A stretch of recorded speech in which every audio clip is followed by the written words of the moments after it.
নতুন একটা ব্লগে স্বাগত সবাইকে। আজ প্রায় অনেক দিন বাদে সব বন্ধুরা মিলে আবার ঘুরতে বেরাচ্ছি। তো আজকে আমরা সব বন্ধুরা মিলে কোথায় যাচ্ছি এবং জায়গাটা কত সুন্দর সবই আপনাদের দেখাবো। তো ভিডিওটা স্কিপ না করে আমার সাথে দেখতে থাকুন। চলুন যাওয়া যাক। তো আমরা দুপুর ঘর থেকে বেরিয়ে পড়লাম যাওয়ার উদ্দেশ্যে। এই আমার ভাইরা সব দাঁড়িয়ে পড়েছে যাওয়ার জন্য, সবাই এক্সাইটেড আছে। তো এই আমার বন্ধুর টোটো, এই টোটো করতে করেই আমরা আজকে যাব। তো জায়গাটা আমি আপনাদের পরে বলছি যে আমরা কোথায় যাচ্ছি, তো ভিডিওটা দেখতে থাকুন। তো আমরা সবাই এখন বসে পড়েছি টোটোতে। এই আমার বন্ধুরা সবাই হাই হ্যালো করছে, তারাও খুবই এক্সাইটেড আছে, তারাও খুবই মজা পাচ্ছে। তো যাওয়া যাক।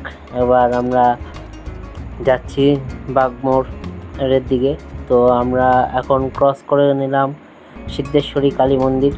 তো ক্রস করে এবার আমরা সোজা চলে যাচ্ছি বাগমোড়ের দিকে। এই আমাদের বিপিন বিহারী পার্ক, আর এই সাইডে হচ্ছে আমাদের পৌরসভা হালিশহরের। আর এই দেখুন হাই লাভ হালিশহর লেখা, খুবই সুন্দর লাগছে। তো দেখতে দেখতে আমরা এখন বাগমোড়ে চলে এসেছি। তো বাগমোড় থেকে আমরা সোজা চলে যাচ্ছি রথতলার দিকে। এই সোজা গেলে সোজা রাস্তাটা পড়বে রথতলা। তো আমরা রথতলা ক্রস করে এবার আমরা যাচ্ছি সেন্ট্রাল পার্কের দিকে। তো এই আমাদের কল্যাণী সেন্ট্রাল পার্কের রাস্তা ঢুকে গেছি বলতে গেলে। আর দুপুরবেলার রাস্তাটা কি সুন্দর লাগে, ফাঁকা ফাঁকা বলতে গেলে, সেরকম একটা ভিড়ভাট্টা নেই। এই আমার বন্ধুরা পিছনে বসে সবাই মজা করছে, আমি সামনে ছিলাম।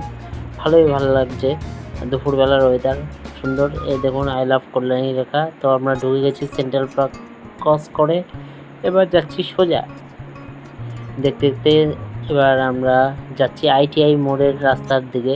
তো এই যে আমাদের আইটিআই মোড়ের রাস্তার দিকে ঢুকে গেলাম। এই হচ্ছে সেই আইটিআই মোড় যেটা পুজোর সময় বীভৎস ভিড় থাকে। তো আপনাদের সেই আইটিআই প্যান্ডেলটাও আমি দেখাবো। এই দেখুন আইটিআই মণ্ডপের প্যান্ডেল প্রস্তুতি বলতে গেলে অনেকটাই হয়ে গেছে। এইটা আর কদিন বাদেই তার চমক দেখাবে। তো এবার আমরা এটা দেখে সামনের দিকে চলে গেলাম। আমরা যাচ্ছি এবার Kalyani Ghoshpara rail station cross করছি। এই সামনে সোজাসুজি হচ্ছে কল্যাণী ঘোষপাড়া স্টেশন। তো আপনারা দেখতেই পাচ্ছেন এই হচ্ছে ঘোষপাড়া রেল স্টেশন। তো আমরা এটা ক্রস করে সোজা বেরিয়ে যাব। এই হচ্ছে ঘোষপাড়া রেল স্টেশন। তো এতক্ষণ ধরে আমি যেটার কথা বলছিলাম, তো আমরা এবার সেখানেই বলতে গেলে চলে এসেছি। তো এইটা হচ্ছে সেই জায়গা, যেই জায়গাটার নাম চৌরাশিয়া। তো আমরা শহর ছেড়ে বলতে গেলে গ্রামের ভিতরে প্রবেশ করে গেছি। ঢুকতেই সারি সারি গাছরা দিয়ে খুবই সুন্দর একটি জায়গা, মাটির রাস্তা, দুই সাইডে ক্ষেত আর গাছে ভর্তি, খুবই সুন্দর। আর পাটের সারি সারি পাটের দড়ি কি সুন্দর সাজিয়ে রেখে দিয়েছে, খুবই সুন্দর একটি জায়গা। তো তারপর আমরা দেখলাম একটা মাঠে সবাই মিলে কত ছেলেরা ফুটবল খেলছে। তো আমরা চলে আসলাম চৌরাশিয়ায়, মেন জায়গাটায়, যেখানে আমরা আসার জন্য ব্যাকুল হয়েছিলাম। তো দেখুন আসতেই চোখে নজর পড়লো শ্রী হরিগুরু মণি আশ্রম। এটা একটা ছোট্ট আশ্রম টাইপের, সামনে মন্দির আর এই সাইডে আশ্রম।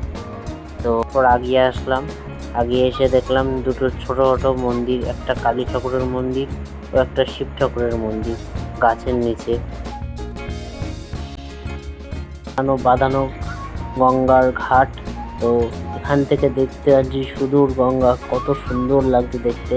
তো আমরা সবাই গঙ্গার ঘাটে চলে আসলাম। এই আমার বন্ধুরা সব টোটো থেকে নেমে সব গঙ্গার ঘাটে চলে আসলাম, সবাই ফটো তুলছি।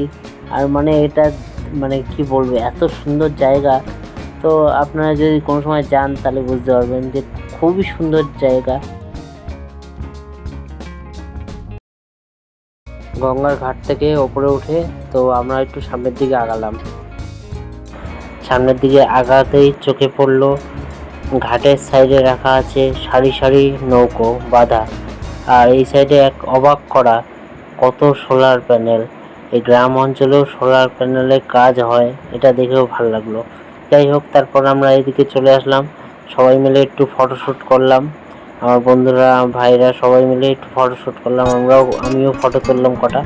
তো তুলে তারপরে আমরা আবার চলে গেলাম একটু ক্ষেত দেখতে।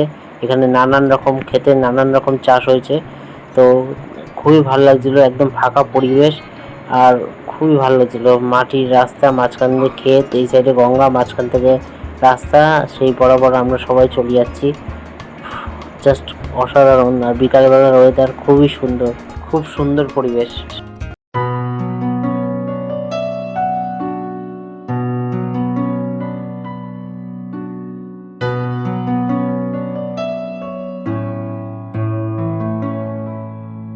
তো আমরা হেঁটে হেঁটে পুরো জায়গাটায় ঘুরলাম, খুবই ভালো লাগলো।